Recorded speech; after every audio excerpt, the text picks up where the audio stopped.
Ayo, lihat buka semua buku catatannya. Ini hebat.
Ngapain diagram pencar itu?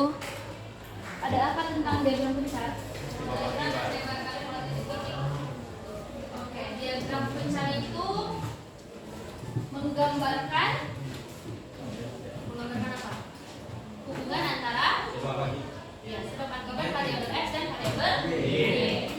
Dia biasanya kalau bentuk diagram pencar itu kayak mana? Ada butiran-butiran yang bertebaran ya. Nah, hari ini kita akan melanjutkan tentang regresi linier. Udah kalian cari apa arti regresi linier? Nah, menurut kalian apa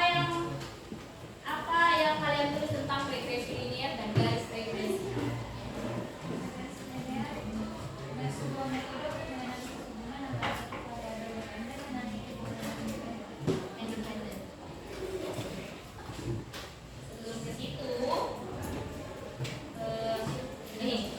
Pentingnya, apa pentingnya mempelajari materi ini? materi ini itu bisa memprediksi, misal, halo di belakang. Misal, tahun ini harga tas Noken berapa? Satu pieces yang kecil. 150. Kalau misalkan kita dikasih data berupa misalkan data penjualannya, terus data misalkan satu pengrajin itu bisa menghasilkan berapa, di 5 tahun ke depan kita bisa memprediksikan harga Noken itu berapa. Bisa aja kan berubah seperti itu. Jadi pentingnya mempelajari regresi linear itu memprediksi sesuatu hal yang di masa depan atau mungkin di antara-antaranya itu. Yang penting kita punya data. Oke, sebelum itu lagi. Nah, regresi linear itu identik dengan garis lurus. Menurut kalian apa saja komponen garis lurus? Ayo. Nah, iya sudah pasti. Terus garis lurus. Garis lurus itu gimana kalau di grafik?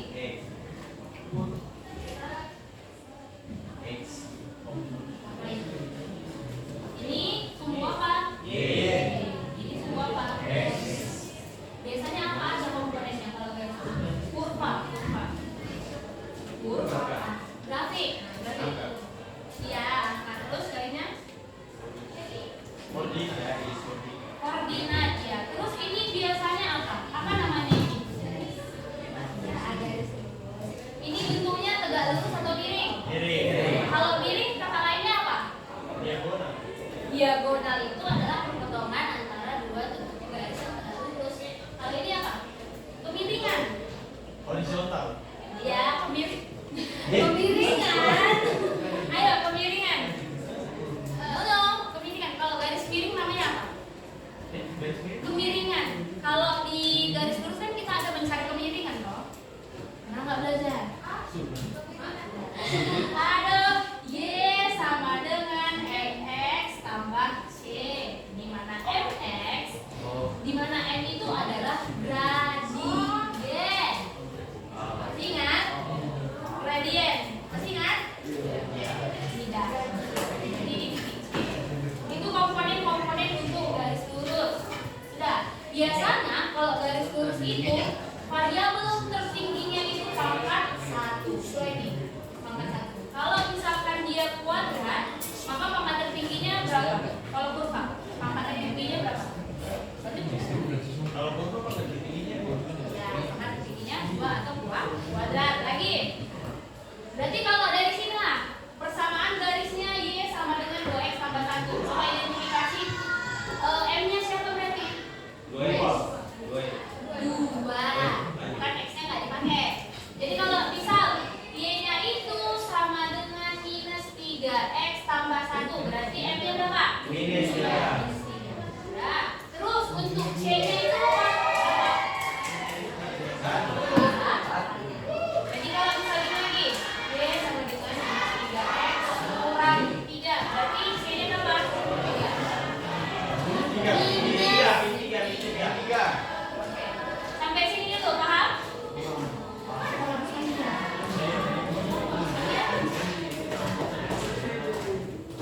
Oke.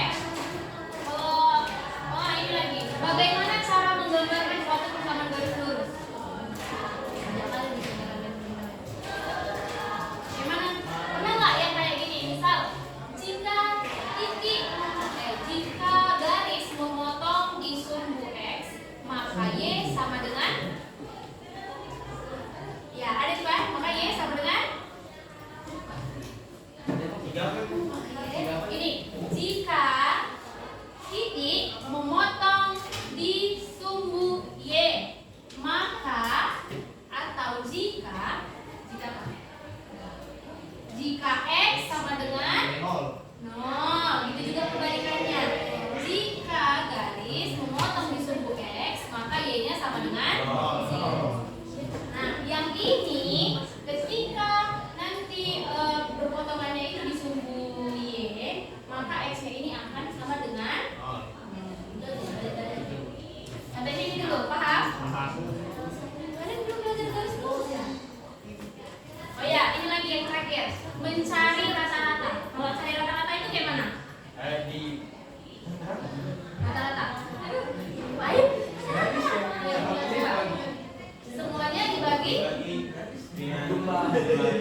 Jumlah, misalkan ada 10 data, terus kayak mana? Berarti jumlah datanya dari 10. Iya, betul. Semua data-data dari 10 data itu, misalkan data yang pertama 56, nah itu semua dijumlahkan baru dibagi banyaknya data. Itu cara cari rata-rata. Itu harus diingat ya. Kita kelas regresi itu agak luas, ada persamaan garis lurus, ada juga sama mencari rata-rata. Nah, tujuan pembelajaran ini kita akan memahami bagaimana konsep regresi linear, garis regresi, terus menentukan persamaannya dengan menggunakan metode kuadrat terkecil, lalu bagaimana cara menggambar persamaan garis regresi, lalu memprediksi data yang belum diketahui dengan interpolasi dan ekstrapolasi. Nah, inilah dia yang Ibu bilang. Tadi ini garis regresi itu kalau misalkan di regresi linear bentuknya Y topi. Itu. Ingat, Y topi. Pernah dengar Y topi? Tidak. Tidak, kan? Nah, Y topi ini adalah nilai prediksi variabel Y. Lalu, nah ada biasanya kan kita bahasanya itu gradient, tapi untuk regresi linear namanya itu adalah slope. Lalu untuk C biasanya itu namanya adalah konstanta. Tapi di regresi linear itu namanya adalah intercept atau titik potong garis pada suhu Y. Dengan catatan X-nya harus sama dengan yang tadi aku bilang. Kalau di potongan di suhu Y, maka X-nya sama dengan ingat ya. Nah, regresi linear itu adalah sebuah metode yang digunakan untuk menganalisis hubungan antara satu variabel dependen kemarin variabel apa ya? Kalau ini terikat itu variabel apa? X atau Y? X. X atau Y? Terikat. Terikat X atau Y? Y. Sedangkan variabel bebas adalah X. Mau dicatat dulu?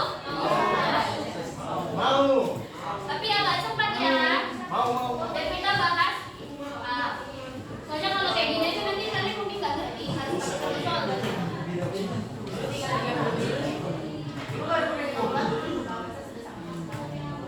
Ih, namanya nanti ada yang nggak bisa pesan. Yang bawa kalkulator siapa? Coba katakan. Ada ini. Terus kalau ada yang nggak tahu ditanya ya.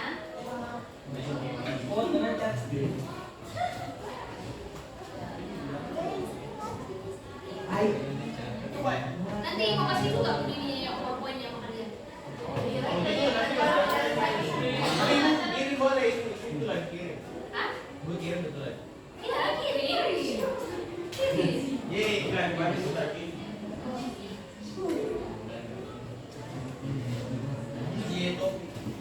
Ye topi. Agak sedikit berbeda sama garis lurus tapi mirip.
Itu katanya.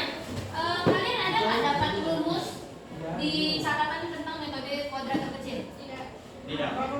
Ada. Siapa yang ada coba? Apa B? Oh, dia ada nggak yang kayak gini? B sama dengan atau A sama dengan?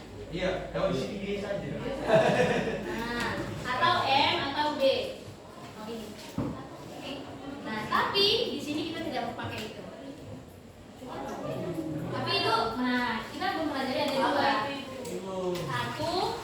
Satu pakai rumus yang ibu kasih, satu lagi boleh pakai itu. Tapi kita diwajibkan menggunakan pakai yang ibu ajarkan.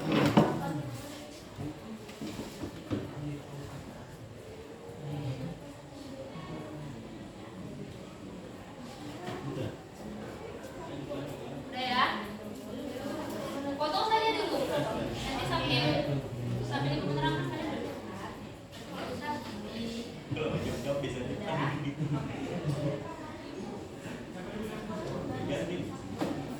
Nah, kemarin siapa yang masih ingat korelasi?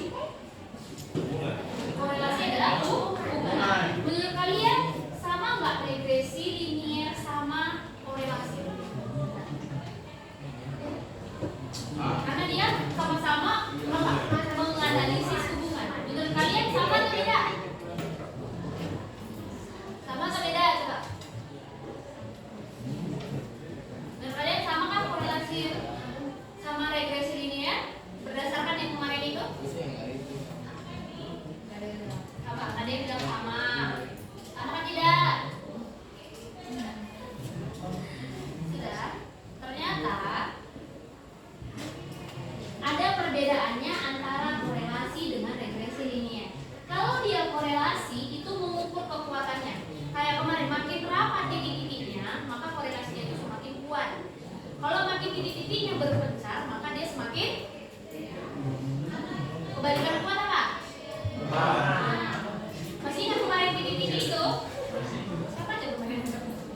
Banyak. Pokoknya misal ada kurva apa namanya grafik. Nah, misal seperti ini. Terus ada titik-titik. Nah ini. Kalau misalkan titik-titik ini makin dekat, maka inilah korelasi yang kuat. Sedangkan kalau misalkan ada garis lurus. Kalau garis lurus ini namanya apa? Garis regresi. Ya. Garis regresi. Banyak nanti hafalan kalian. Kalau misalkan titik-titiknya kayak gini, jarang-jarang, tapi dia membentuk garis ini linier, maka ini korelasinya apa? Lemah. Itulah korelasi. Tapi untuk dia si regresi linear, itu kita mau melihat atau kita akan mendapatkan informasi lebih lanjut tentang bagaimana variabel berinteraksi dan mempengaruhi satu sama lain. Nanti kita bisa lihat contohnya di soal ya. Jadi itu kalau korelasi dia hanya cuma di dasar-dasarnya aja, tapi kalau regresi linear itu makin terfokus. Ya. Nah, misal. Nah, di regresi linear ada namanya garis regresi atau desviation. Nah, dari sini, ini kan ada titik-titik. Titik-titik ini adalah diagram pencar untuk menyatakan hubungan uang yang ditabung dengan uang jajan. Sudah. Di sini ada 3 garis. Di sini kita bakal tahu garis regresi manakah yang best fit. Arti best fit itu adalah yang terbaik menggambarkan pola hubungan antara variabel x dan y pada diagram pencar yang meminimalkan jumlah kuadrat jarak vertikal antara titik data dan garis tersebut. Misal kalau kita ambil yang hijau, apakah sama kalau titik ini jaraknya ke hijau dengan jarak dari titik ini ke hijau? Itu sama, beda? Berarti mungkin bukan yang warna hijau. Coba lagi kalau pandang warna biru. Misal warna biru itu hanya ini, biru sampai sini. Menurut kalian ini sama kah jaraknya atau tidak? Beda kan? Beda kan ya? Beda. Coba lagi kalau warna merah. Yang merah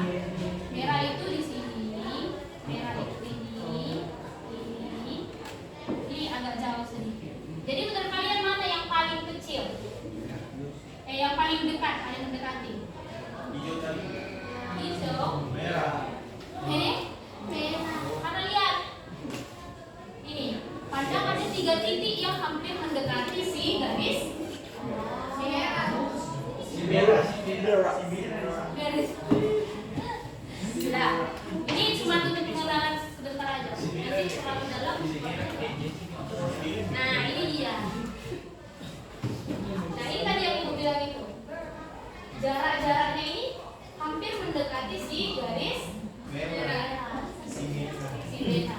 Nah, residu itu adalah jarak dari titik ini ke garis yang merah. Itulah dash. Sampai sini paham? Nanti di soal. Oke, ini dicatat. Ini adalah rumus persamaan garis degresi. Untuk mendapatkan yang ini, y topi sama dengan mx ditambah c, itu datangnya dari sini. Bisa dari sini. Jadi nanti ada dua jenis. Satu mencari yang pakai itu rumus yang kalau kalian bicara kalian itu pakai slope sama intercept. Tapi kalau rumus yang ini itu pakai kovarian dan standar deviasi. Yang ini tolong dicatat rumusnya saja dulu ya.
Gini apa?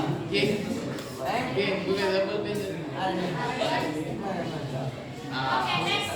Perhatikan. Jadi diberikan data tarif sewa ojek di Manowari berdasarkan jarak tempuhnya disajikan dalam tabel di bawah ini. Saat ini jarak tempuhnya udah dikasih tahu siapa X dan siapa Y. Lalu kita disuruh untuk menentukan persamaan garis regresi linearnya, lalu menganalisis persamaan garis regresinya, dan yang terakhir menggambarkan data beserta garis regresinya. Sudah? Coba dulu semua di Desmos, kerjakan dulu, masukkan datanya, lihat garis lurusnya. Nanti kita buktikan pakai aplikasi dan pakai manualnya. Cuman masukkan titik-titiknya, baru kasih gambarnya.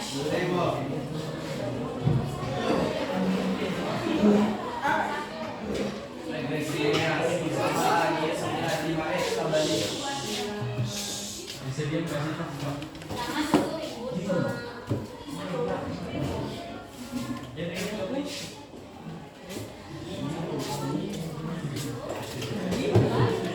Oke, siapa yang udah dapat garis regresinya berapa?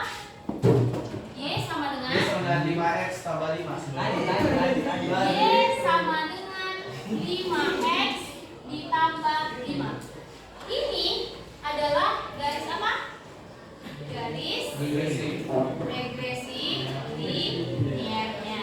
Ini adalah base case-nya artinya. Lalu ini kita akan buktikan melalui cara sebagai berikut. Semua perhatikan ke depan.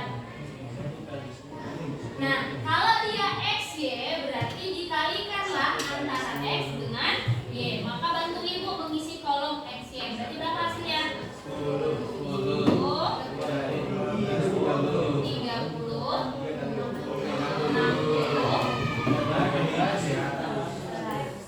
Oke, dilanjutkan X kuadrat. Berarti X-nya dipangkat 2. Berarti berapa ini? 1 plus 4.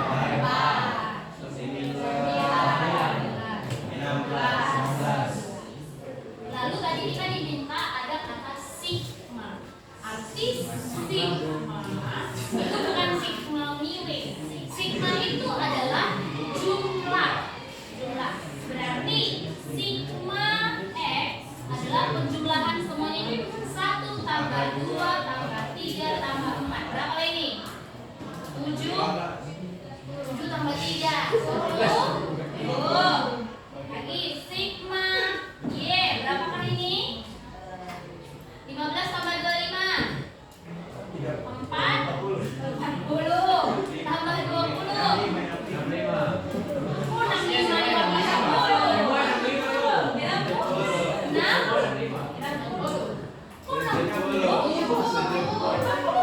Kalau misalkan ada kayak gini, biar gak pakai kalkulator, habiskan dulu yang bagian dari lembel. 15 tambah 25 40 tambah 20 60 tambah 10 70. Oke, habis itu ini jumlahkan lagi berapa? 200. Lalu bentuk yang X kuadrat berapa? 30.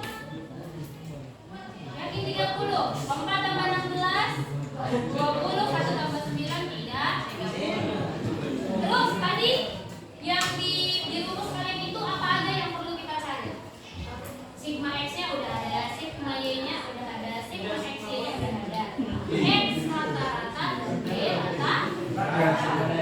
X bar namanya ini X bar dan Y bar. Ini artinya rata-rata. Berarti gimana cara cari rata-rata? 10 dibagi 4. Berapa banyak data? 1, 2, 3, 4. Lalu Y barnya berapa?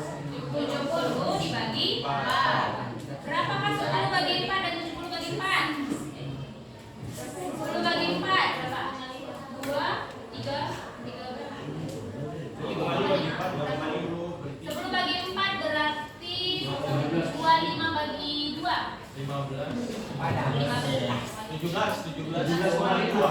Beda 5,5. Ini kamu 10 bagi 4 2,5. 10 bagi 4 11,. Ini baru perhitungannya. Maka sekarang kita ke mana? Nah, ini langkah pengerjaannya. Pertama, hitunglah rata-rata. Udah dapat rata-rata. Habis itu apa? Hitunglah nilai sigma. Sigmanya udah ada? Sudah. Lalu yang langkah ketiga adalah kerjakan dengan rumus metode kuadrat bergeser. Ini bukan pakai A atau B atau M atau C sama dengan yang kayak kalian lihat di Google. Ini pakai standar Coverfield. Nah, ini dia. Dia sudah cari. Sudah.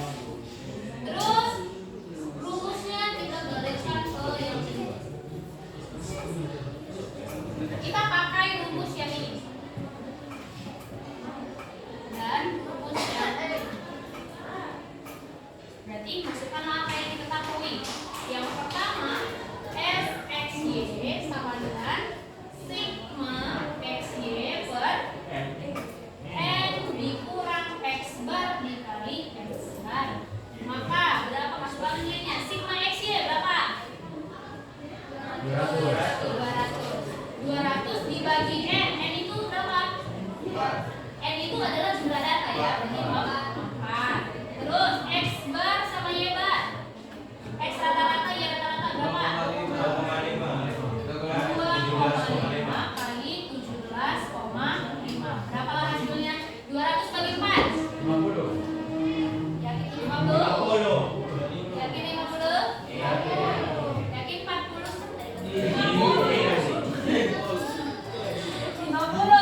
2,5 kali 17,5. 43,75. Kurangkanlah 50 kurangkan 3,75. 6,25. Ini untuk XY. Terus kita disuruh cari XX. Dan di sini ada kurang itu x kuadrat.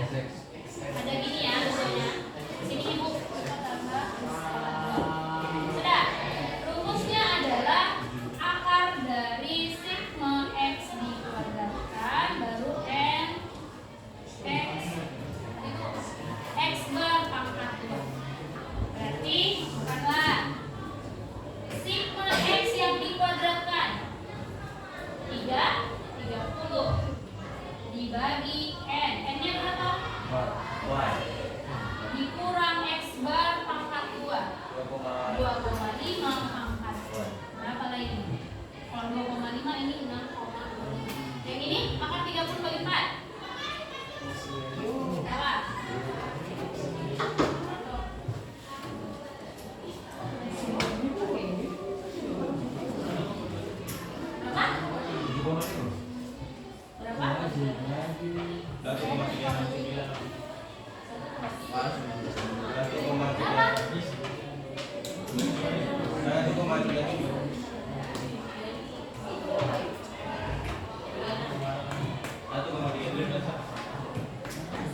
Oh, kalian tahu? Bukan salah sih. Kan rumusnya yang ini. Jadi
masih dapat S, X, Y, X, S, X kuadrat.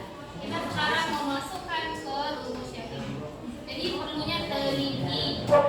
Berarti Y topi dikurang Y bar sama dengan S, X, X, Y, S, X tambah Y bar, X dikurang X bar.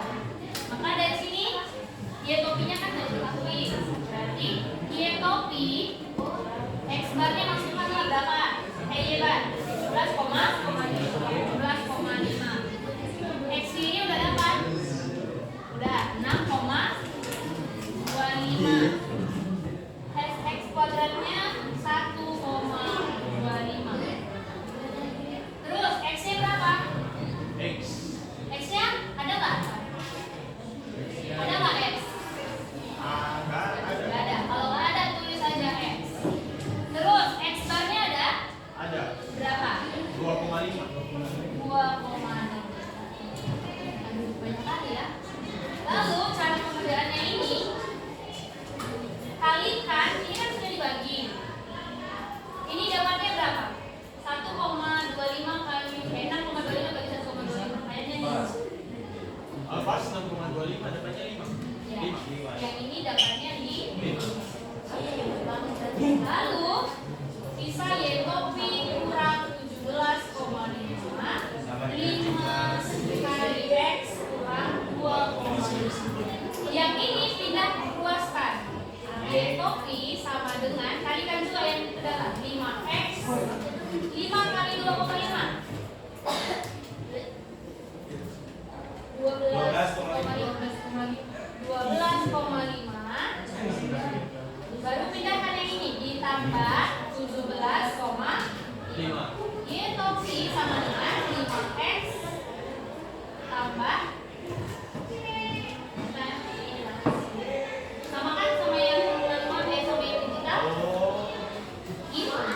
Jadi kalau misalkan nanti kasih kalian soal, kalian kalau mau memastikan jawaban kalian ini benar, masukkan aja ke desimal. Udah?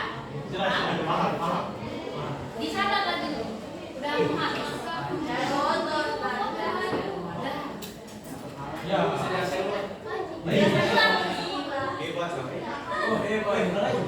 Ada di kami nih. Soal Tabel. Tanda flash yang di kiri atas.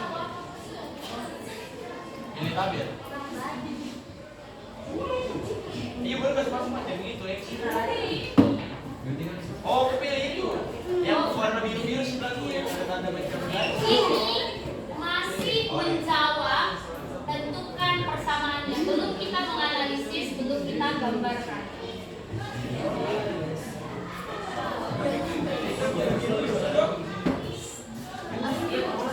Kita bahas sedikit lagi ya.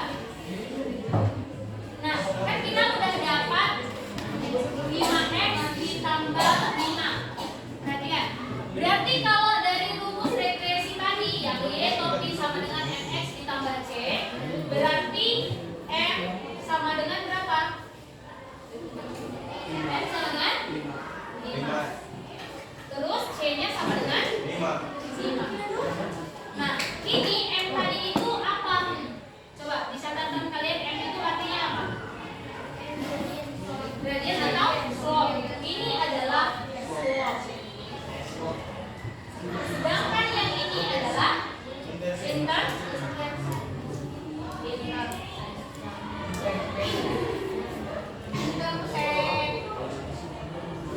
Nah, kita untuk menganalisis itu kita bergerak dari dipahami ya yang ini. Dan kita akan satu ini, satu analisis. Berarti yang A udah ketahuan. Yang B, yang kedua, analisis persamaan garis regresinya. Setelah mendapat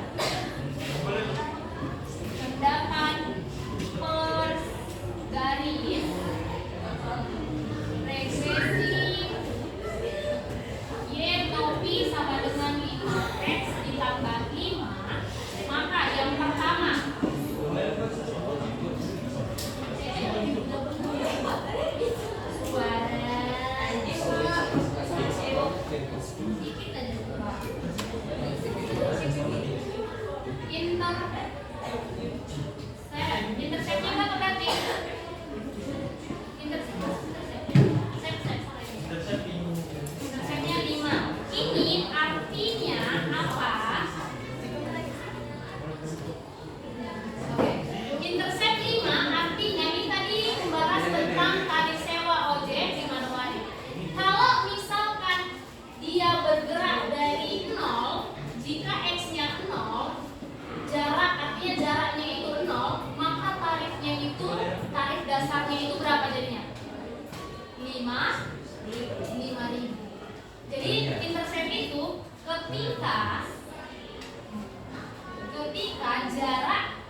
5 berarti 10.000. Paham? Paham? Oke. Lalu untuk yang slope. Slope ada bedanya nggak? Slope. Ketika berarti M-nya itu sama dengan 5, maka ini artinya adalah